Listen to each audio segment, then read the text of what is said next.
Hi, I'm Trevor Stevenson, and welcome to Your Story Will Be Different.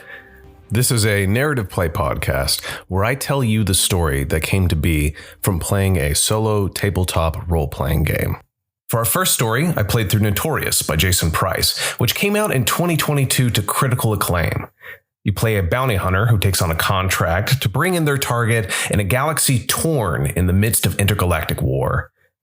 I'll put a link in the show notes so you can check it out for yourself, but with that, let's dive right in.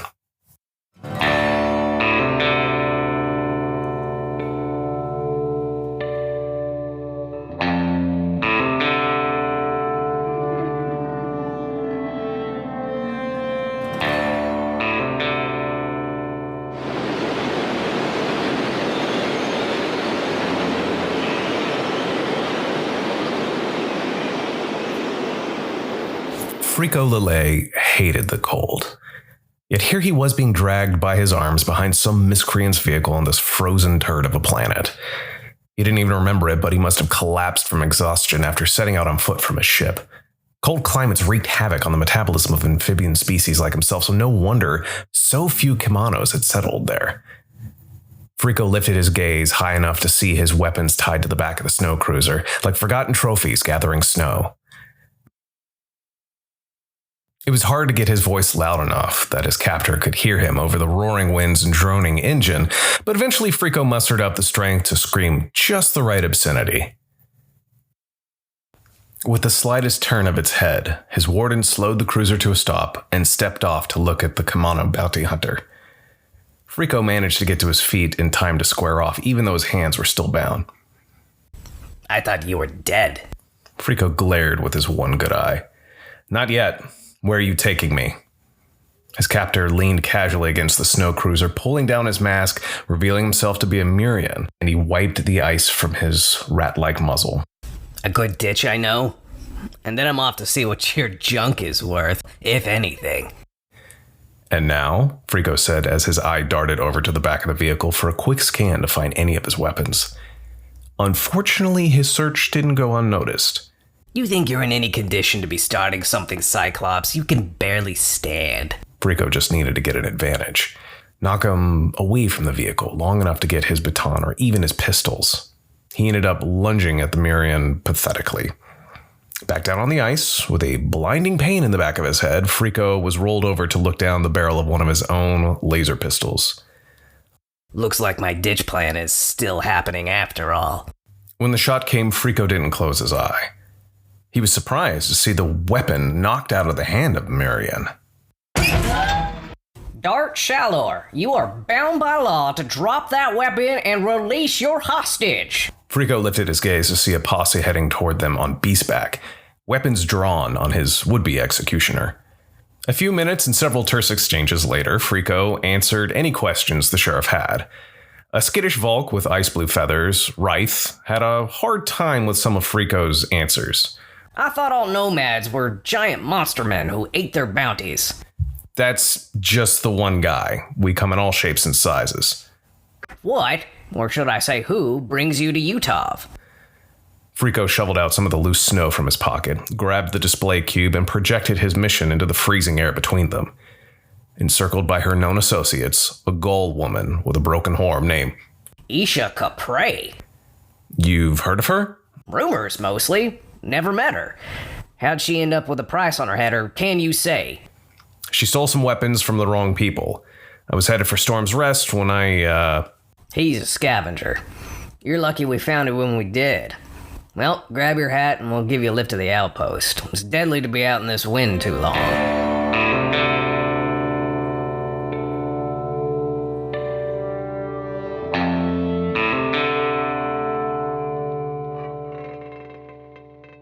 A blusterous ride later, and Frico found himself outside Storm's Rest.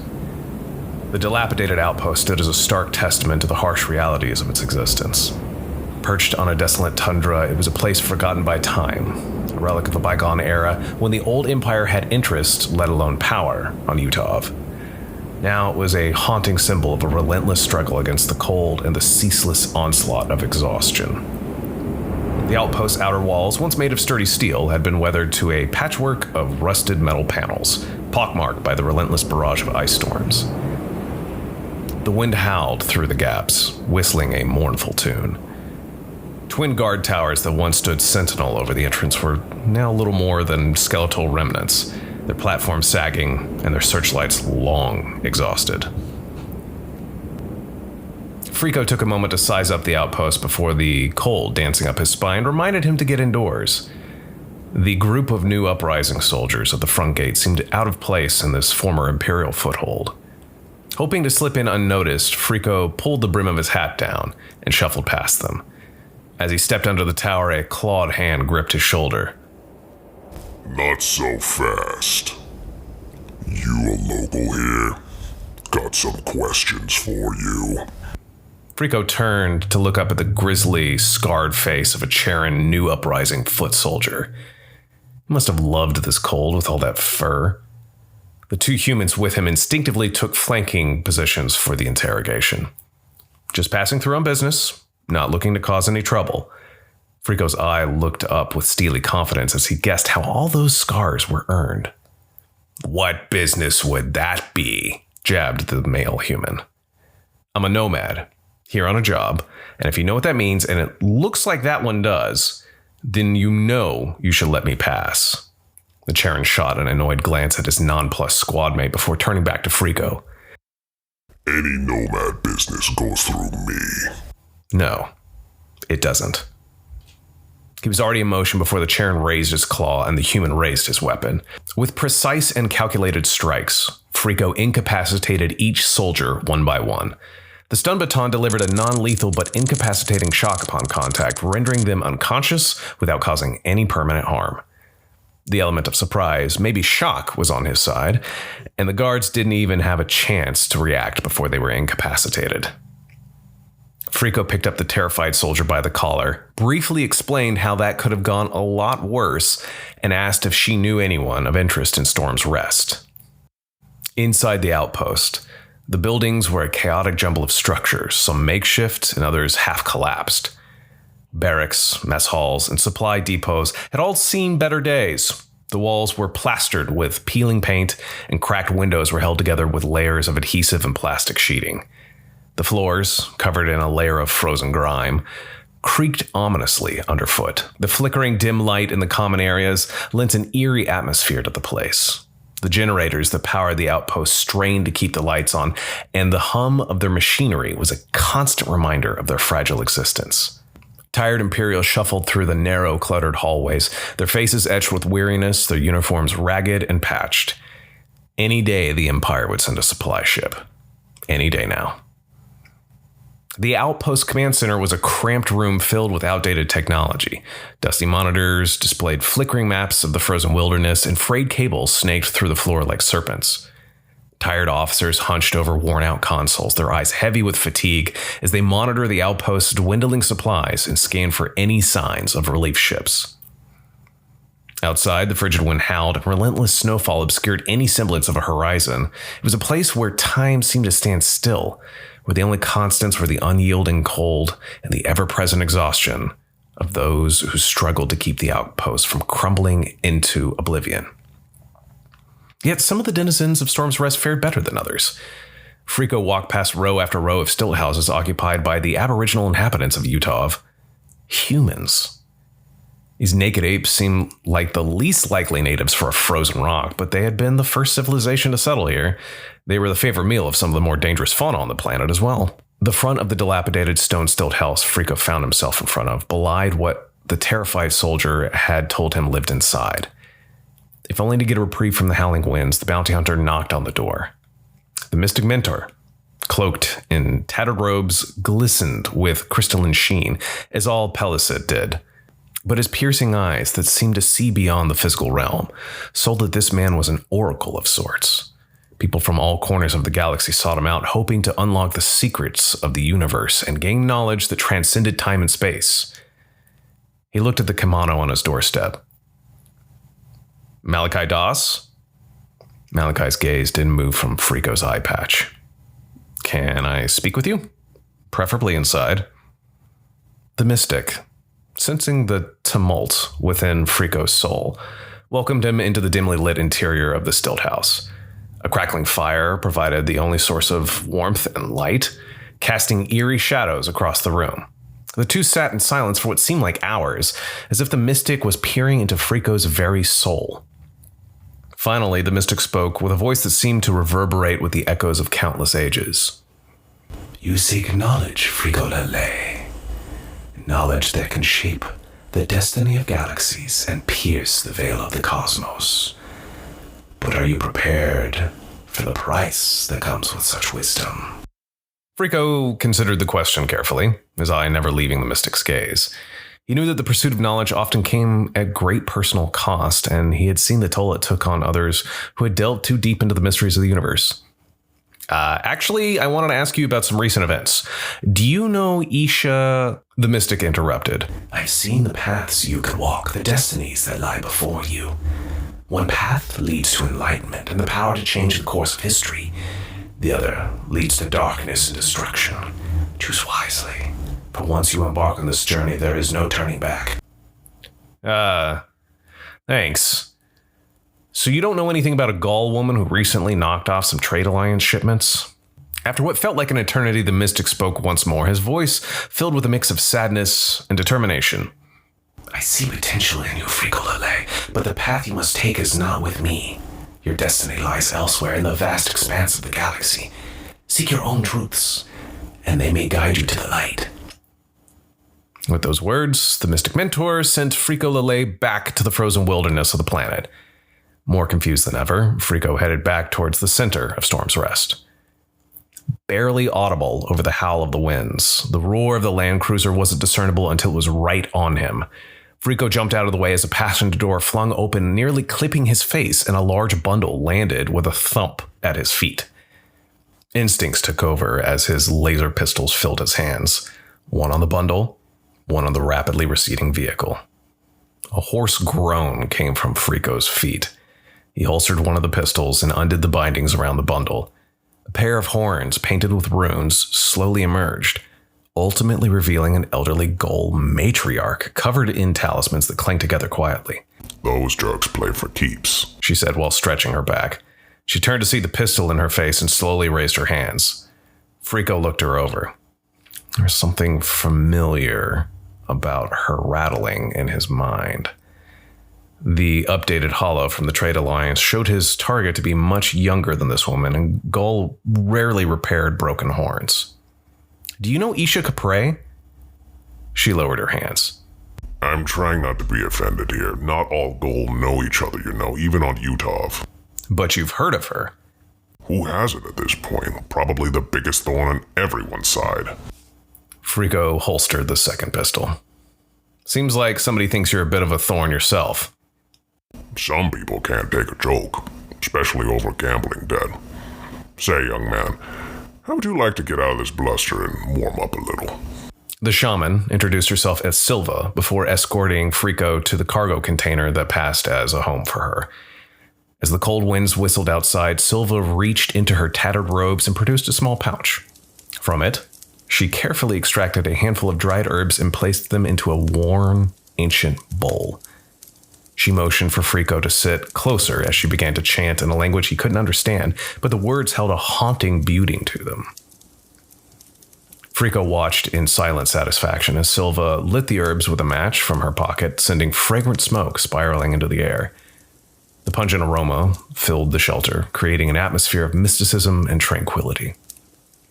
The bounty hunter and the shaman sat in contemplative silence, the only sound the crackling of the fire and the distant wind. The ceremony seemed to bridge the gap between their worlds, connected them in a way that words never could. After a while, Silva reached for a flask she had hidden within her robes. She poured a strong, clear liquid into 2 makeshift cups and offered one to Frico. He accepted it with a nod of gratitude, recognizing the potent brew as a local speciality. As they sipped the fiery drink, the coldness of the frozen planet began to recede. Frico found himself staring into the fire longer than he probably should have. He thanked Silva, who thanked him in return, and told him he might have better luck finding his target at a more established settlement.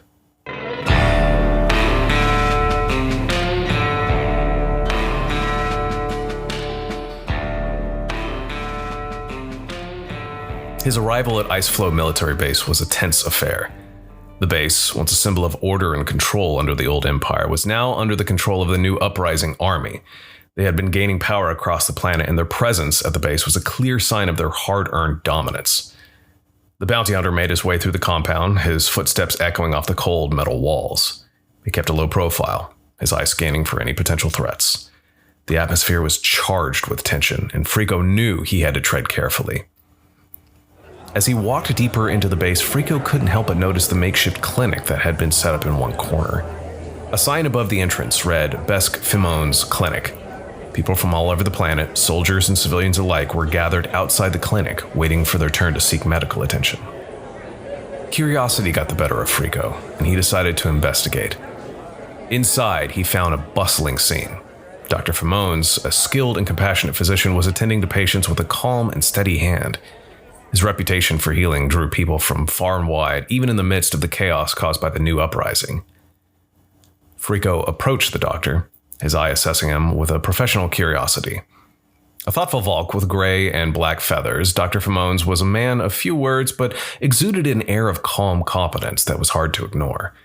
He had a no-nonsense demeanor, a stark contrast to the chaotic world outside his clinic. "Doctor," Frico said, introducing himself with a nod. "It seems your services are highly sought after."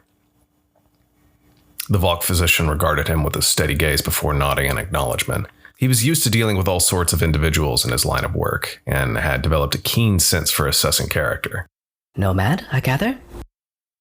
Bring your injured or ailing to me when the time comes. I don't ask questions about my patients, and I don't get involved in matters beyond healing.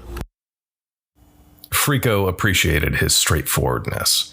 In his line of work, discretion was often an asset. He knew that having a skilled doctor like Dr. Fimons nearby could prove to be invaluable.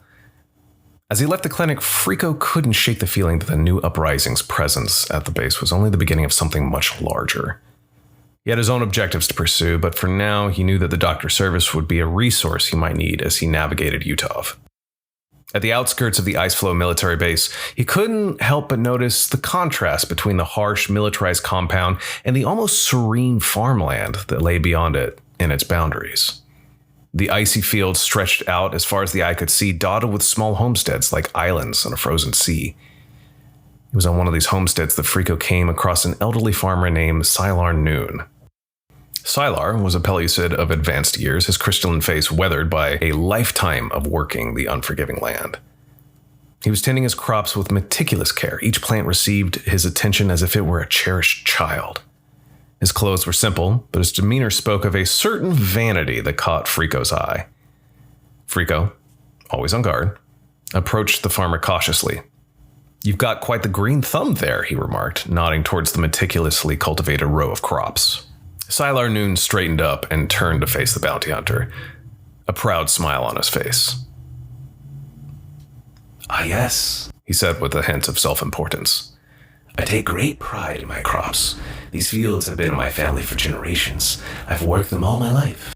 Frico wasn't normally one to engage in idle conversation, but something about Sylar intrigued him. He sensed there might be more to this farmer than meets the eye, so he decided to probe further. "Tell me, Sylar, have you seen anything unusual or anyone out of the ordinary in these parts lately?" Sylar's eyes sparkled with a hint of excitement. "Why, yes, I have," he replied, his voice filled with pride. "Just a few days ago, I spotted a group of strangers passing through. They were armed and didn't look like they were here to tend to crops, that's for sure." Frico's interest was piqued. "Can you describe them?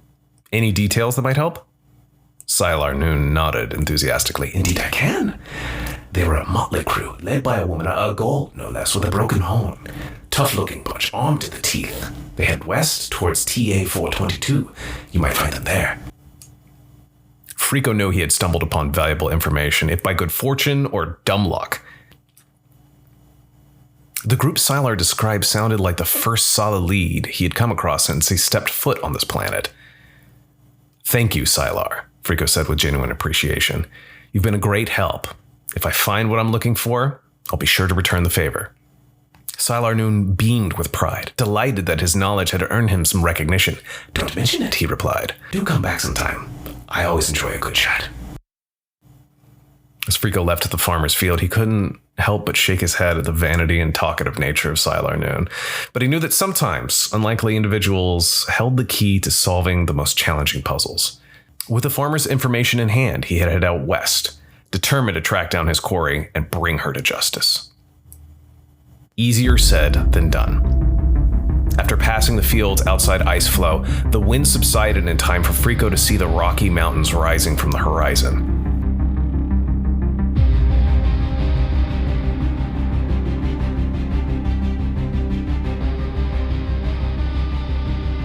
Hours later, he found himself approaching a treacherous mountain pass. It was a desolate and unforgiving place where the howling winds and jagged rocks seemed to conspire against any traveler daring to cross its path. As Frico made his way through the rocky terrain, he noticed a group of local villagers huddled together by a crude campfire. They appeared wary and frightened, their faces etched with fear and desperation. It was clear that they had been through something harrowing. Approaching cautiously, Frico inquired, "What's troubling you folks? I imagine this pass isn't the safest place to be at night." A hushed conversation passed among the villagers before a weathered elder stepped forward, his voice quivering with trepidation. "Stranger," he began, "we've been plagued by a monstrous creature that prowls these mountains. It's taken the lives of many travelers, and we fear for our own safety." Frico's curiosity was piqued, but he knew better than to jump into any situation blindly. "Tell me more about this creature," he demanded, his hand subtly moving towards the holster of his laser pistol. The elder hesitated, as if choosing his words carefully. "We don't know much," he admitted. "It strikes from the shadows, swift and deadly. We've only glimpsed it briefly, and its appearance defies description. We need someone like you, a hunter, to track it down and end this terror." Frico assessed the situation. He needed information to deal with this threat effectively, but the villagers seemed reluctant to share more. With a nod, he agreed to help, but on one condition. "I'll do it, but I need every detail you have on this creature. The more I know, the better chance I have of taking it down." After some tense negotiation, the villagers reluctantly shared their information they had, describing the creature's speed, its eerie wailing cries, and the gruesome aftermath of its attacks. Armed with this meager knowledge, Frico set out on the monster's trail. He moved silently through the rocky terrain, his laser pistols drawn and ready. The wind carried the faint scent of something foul as he approached a particularly narrow canyon. Suddenly, a shadow darted across his path, and a chilling wail echoed through the mountains. The monstrous creature had found him. Frico fired his laser pistols, the beams of energy slicing through the air, but the creature was elusive, moving with unnatural agility. It lunged from the shadows, teeth bared, and a fierce battle ensued. The creature's monstrous form emerged from a shroud of snow and mist, its piercing crimson eyes locked onto Frico. High in the mountains of a distant planet, Frico, the seasoned intergalactic bounty hunter, found himself facing an unexpected and formidable adversary, an enormous, bloodthirsty Yeti. The Yeti let out an earth-shaking roar and charged towards Frico with frightening speed. The snow beneath its massive feet was thrown into the air as it closed the distance in seconds. Frico's quick reflexes kicked in as he began to fire his laser pistols. Bolts of searing energy lanced through the frigid air, striking the Yeti's hulking form. The creature roared in pain, but its advance was relentless. Frico knew he couldn't rely solely on firepower to win this fight.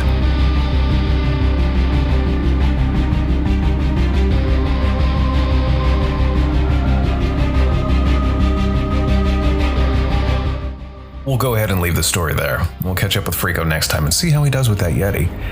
I want to thank you for listening to the very first episode of Your Story Will Be Different. This was a lot of fun to make, and I hope it's a lot of fun to listen to. You want to support the podcast, the best thing you can do is leave a review on Apple Podcasts, and the second best thing you can do is tell someone about the podcast. It's early days right now, and word of mouth is going to have a lot of impact. You can find the official Twitter, or X, whatever you want to call it, at YourTTRPG. I'm also going to put a link to the Notorious game in the show notes, so you can check out the game for yourself. It's a lot of fun, like I said, but remember, your story will be different.